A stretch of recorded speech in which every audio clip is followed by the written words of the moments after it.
YouTube. Today we're going to be watching Google Maps help solve some mysteries. Imagine that. I've always heard that, people found some weird stuff with Google, but solving mysteries with them, hey, that's craziness. Anyways, this video is by Chilling Scares. I'll have a link to this video in the description below if you'd like to check it out. I've watched some of the Chilling Scares stuff before. Some creepy stuff. I absolutely love it. Name of this video, 6 most disturbing mysteries solved with Google Maps. Let's check it out.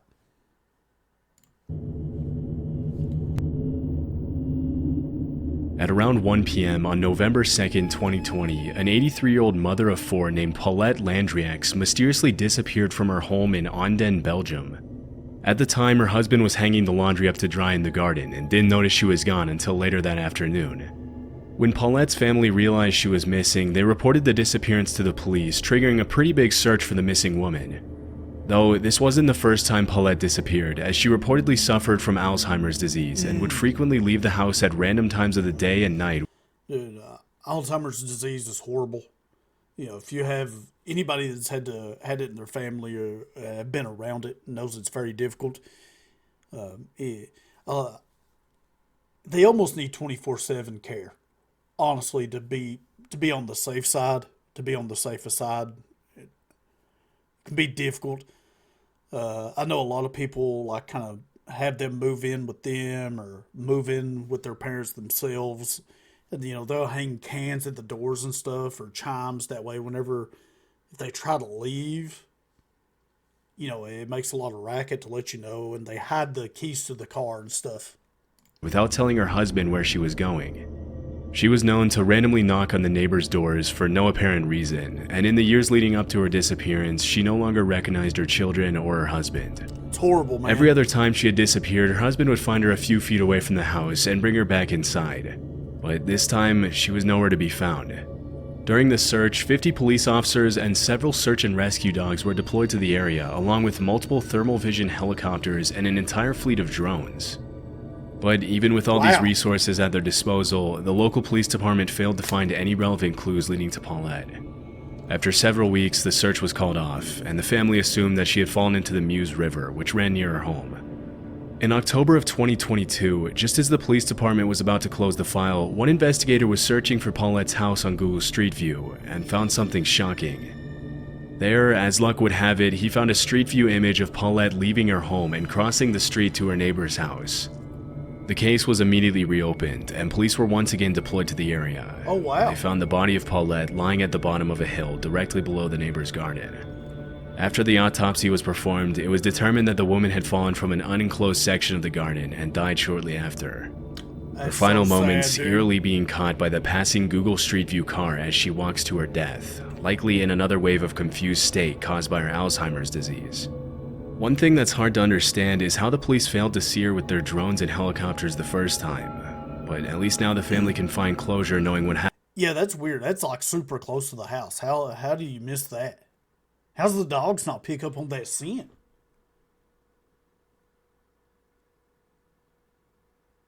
That's so close. Yeah, that's weird.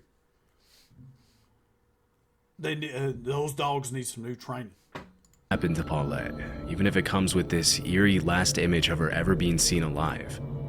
If you visit the location on Google Maps today, you'll find the image has been overwritten by a more up-to-date view of the town. That's crazy, in July man. 2011, 2 armed individuals broke into an empty house in an otherwise peaceful suburb of Oklahoma City. With a house full of valuables for them to steal and nobody there to stop them, the 2 got to work. But unfortunately for them, the looting spree was much more short-lived than they had hoped. A few minutes later, the homeowner returned and walked in on the 2 of them looting her house. But instead of fleeing with the valuables they had already stolen, they held her at gunpoint as they continued to ransack her home. This went on for over an hour, and during the traumatizing incident, the woman recalled thinking they were going to shoot her before leaving. Fortunately, the robbers eventually left the house without physically harming the woman. After the armed robbery, she refused to reveal her identity to the press out of fear that the thieves would retaliate. The woman later reported the incident to the cops, but with no witnesses and an absence of solid leads, the case eventually went cold, and the woman lost hope that the 2 criminals would ever be found. However, 3 years later, the case took an unexpected turn. On a day in July 2014, the woman's neighbor was looking at her street using Google Maps Street View when she noticed an image of two men casually strolling down the street who perfectly matched the description the victim had given her of the criminals. Immediately, she texted the woman, who confirmed that the two men captured by the Street View van that happened to be mapping out the neighborhood on the day of the robbery were indeed the same two men who had robbed her. Based on the direction they were walking, it seems that the image was captured in the minutes leading up to the crime. Unfortunately, because the two men's faces are obscured by the grainy quality of the image and Google's software that automatically blurs pedestrians, the cops haven't been able to track the men down. But with a string of clues and a picture to add to their search, police now have a much better chance of catching the two thanks to Google Maps. One night in October 2006, a 72-year-old man named David Lee Niles met up with a friend at Jake's Bar in Byrontown, Michigan. This was a place that David visited frequently and usually stayed there for at least a couple of hours, but on that particular evening, the story was very different. Earlier that year, David had been diagnosed with cancer, and after a brief conversation with his friend, he left abruptly, claiming that he was in a lot of physical pain due to the cancer. That was the last time anyone ever saw him. When his family failed to get in touch with him, they reported him missing to the police, leading to a statewide search that ultimately led nowhere, as the cops couldn't find any clues as to where David could have gone. In 2011, 5 years after his disappearance, his family lost hope and accepted the idea that David was gone. The obituary they published online read, "David Lee Niles, age 72 of Wyoming, passed away and only God knows the time and place." The case went completely cold until almost a decade later when a new twist shed light on David's disappearance. One morning in November 2015, Brian Hausman, an employee of the Cook Funeral Home in Byron County, was decorating the company Christmas tree outside. When he got to the top of the tree on his lift to put up the star, he noticed something in the adjacent pond that looked like a submerged car. Immediately, he called the police, and using Google Maps from a bird's eye view, they were able to see the same outline that was described. A dive team was deployed to the area, who confirmed that there was in fact a car at the bottom of the pond.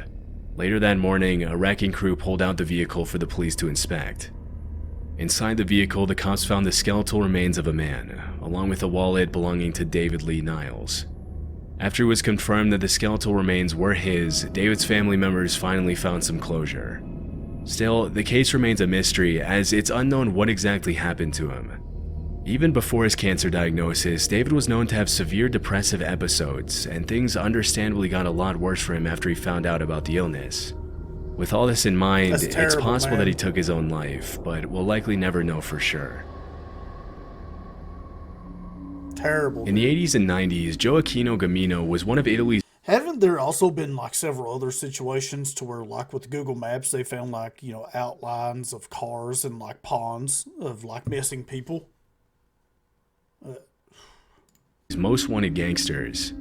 He operated within a Sicilian mafia clan in Agrigento that was embroiled in a feud with Cosa Nostra, Sicily's main mafia network.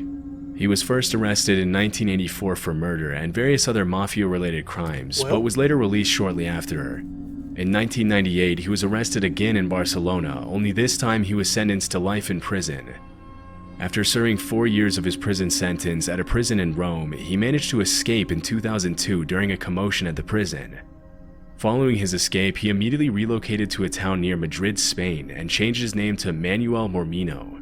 Over the 20 years that he was on the run from the police, he got married, worked as a chef at a restaurant called Manu's Kitchen, and even opened up a fruit and vegetable shop called Manu's Garden. Sicilian police searched everywhere for him for years, and they eventually issued a European arrest warrant back in 2014. After carrying out several investigations, the police suspected that Gamino was hiding somewhere in Spain, but the way they pinpointed his exact location was pretty out of the ordinary.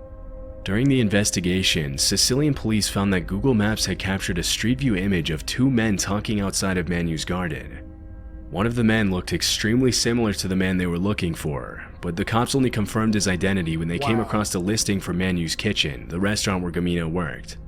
While investigating online, the police found a photo of him dressed in chef's attire on the Facebook page for Manu's Kitchen. After confirming his location, the police arrested Gioacchino Gamino on December 17, 2022, and extradited him to Sicily, where he is currently serving life in prison. According to the police, when they arrested him, Gamino was extremely confused, and even had the nerve to ask how they found him when he hadn't even called his family in 10 years. Dude, the work that guy put in to not get caught. Can you imagine going from like being in the mob like that to like disappearing for 10 years? You're a chef, you own a fruit stand, you're living life, and you get caught like that. Hadn't talked to family, and Google Maps was your demise. Dude, technology. I love it. In 2009, police from Zurich, Switzerland were carrying out an investigation to shut down illegal marijuana growing operations all over the country.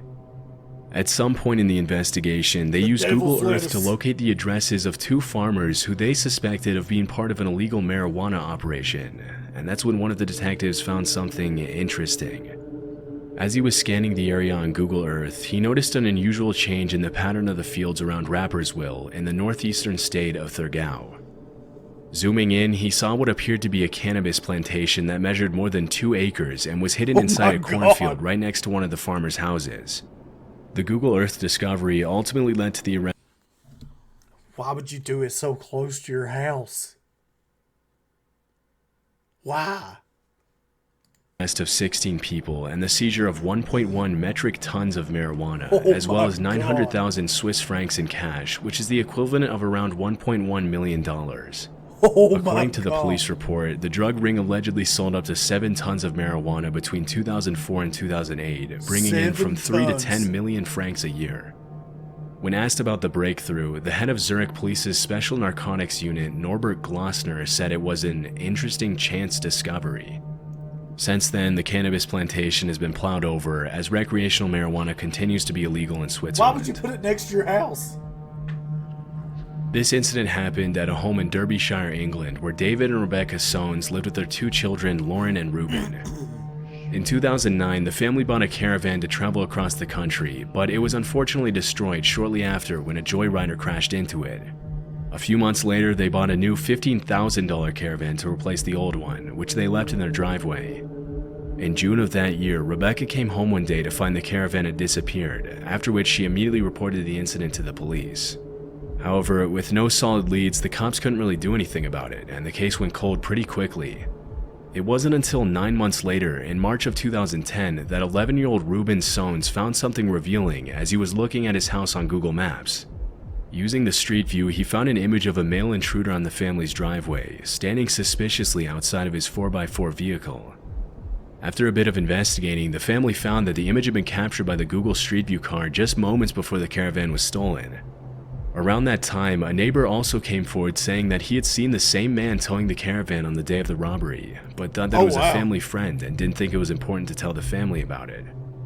With such a clear image of the suspect, the Soanes thought it would be easy for the cops to solve the crime, but it turned out to be much more difficult than expected to get an unblurred image of the 4x4's license plates from Google. Even though the police knew exactly what the thief looked like, it was never publicly confirmed if they managed to track him down or not. Hopefully they track dude down. I'd like to think. I guess it might be hard to get Google and them to cooperate to give out images of people.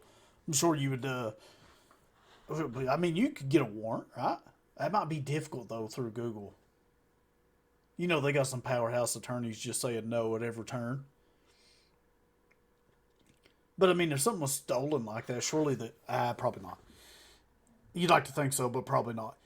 Dude, yeah, I'd always heard that in the past, like people using Google Maps or Street View or whatever, and being able to like see images of cars that were like in ponds, rivers, and stuff like that, and like, be able to recover people that had been missing for years.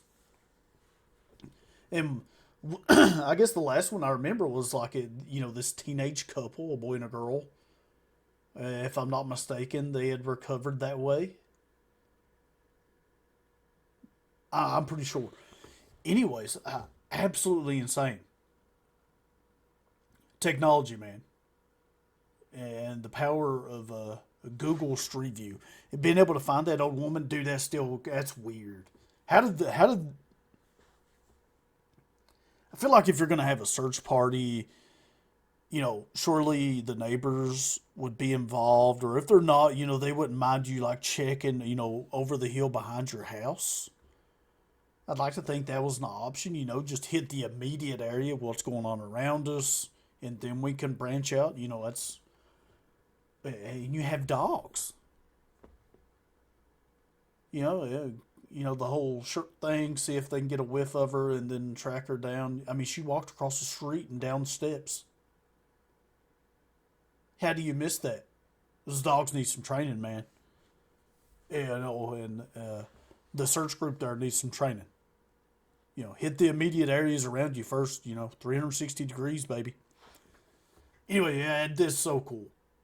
Google Street View. I hope they need to cooperate though with these faces on these crimes, so people can get their property back. Holy. Anyways, dude, that's so cool. I'll have a link to this video in the description below. Make sure to check them out. Give the video a like and all that good jazz. With that said, I am Cheap. Thank you for watching. If you enjoyed the video, like, subscribe, and all that good jazz. Catch you in the next one.